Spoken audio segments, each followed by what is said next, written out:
रूस की सबसे खतरनाक प्राइवेट आर्मी जिसके कई देश में सैन्य और खुफिया ऑपरेशंस चल रहे हैं, उसका नाम है वैगनर आर्मी या वैगनर ग्रुप। इस आर्मी के चीफ हुआ करते थे येवगेनी प्रिगोजिन। ये शख्स रूसी राष्ट्रपति व्लादिमीर पुतिन के उन करीबियों में शुमार करता था जिस पर पुतिन को सबसे ज्यादा भरोसा था, क्योंकि इसके हाथ का खाना पुतिन खाया करते थे। इसके रेस्टोरेंट में न सिर्फ पुतिन बल्कि अमेरिका जैसे देश के राष्ट्रपति भी खाना खाया करते थे।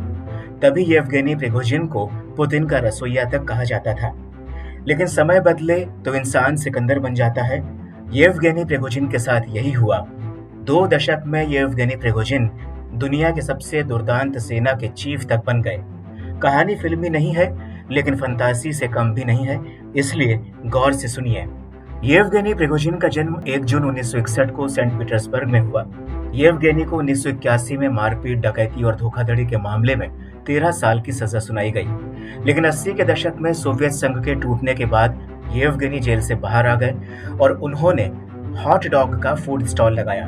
बाद में डॉग की गई एक बोर्ड पर रेस्टोरेंट भी शुरू किया, जो कि देखते ही देखते फेमस हो गया। इस रेस्टोरेंट में राष्ट्रपति पुतिन ने अपना बर्थडे तक मनाया, तो अमेरिकी राष्ट्रपति जॉर्ज बुश और फ्रांस के राष्ट्रपति जैक शिराक ने लंच भी किया। देखते ही देखते पुतिन की करीबियत पाकर येवगेनी अरबपति बनते चले गए। येवगेनी को तकरीबन 26,000 करोड़ रुपए के खाने के सरकारी ठेके मिले, जिसकी वजह से येवगेनी दुनिया भर में पुतिन के शेफ के नाम से मशहूर हो गए।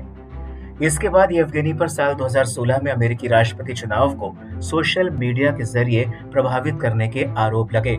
तो वहीं रूस के भाड़े के सैनिकों के ग्रुप वैगनर को भी मदद करने के आरोप लगातार उन पर लगते रहे।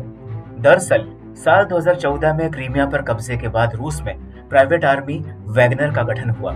वैगनर ग्रुप ऐसे लड़ाकों का ग्रुप है जो बेहद क्रूर होते हैं। इस प्राइवेट आर्मी ने माली, लीबिया, सीरिया जैसे देशों में कई मिशनों को अंजाम दिया है।